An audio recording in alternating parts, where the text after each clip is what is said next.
Lawson, tell me about your feelings about the Tour de France. Oh man, she is a doozy. She is hard. She doesn't care about your feelings. She will chew you up and spit you out and won't even think twice about it. Lawson Craddock turned out to be quite prophetic in the days leading up to the Tour.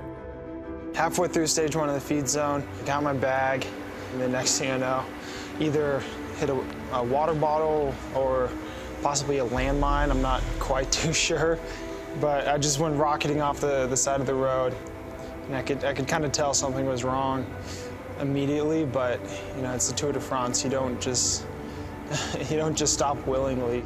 A fractured scapula left his participation in the rest of the race in question. I mean, I put too much work in. I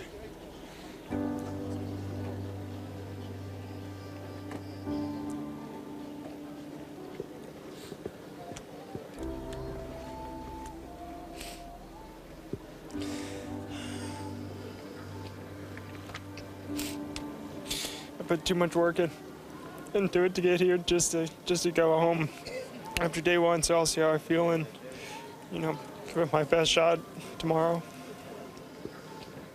For us, the Tour de France doesn't start on stage 1 of the Tour de France. The Tour de France for us starts in January.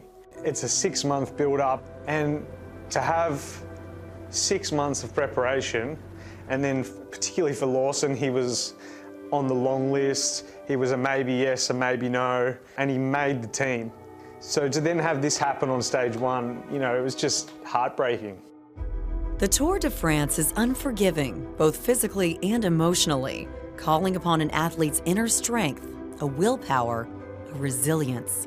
And rather than leave the Tour, Lawson Craddock continued forward, despite his injury, fighting much of the time in the back of the peloton, determined in using his injury to fulfill a new purpose, a fundraising campaign for the Velodrome he once learned to ride. The Alkek Velodrome in Houston, it's just a cycling track, you know, a big oval. After Hurricane Harvey last year, they had quite a bit of damage. They had flooding all the way to the very top of the track. The Velodrome is how I got my start into cycling.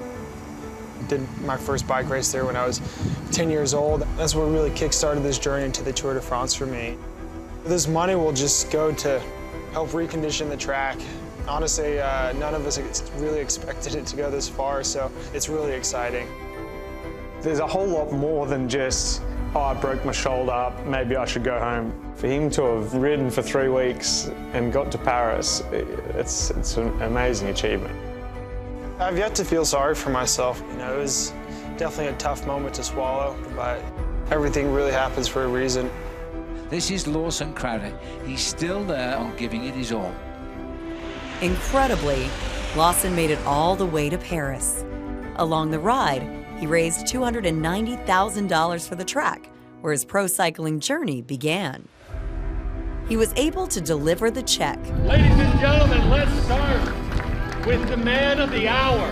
Now Lawson and the Velodrome are on their way to better days. $290,000.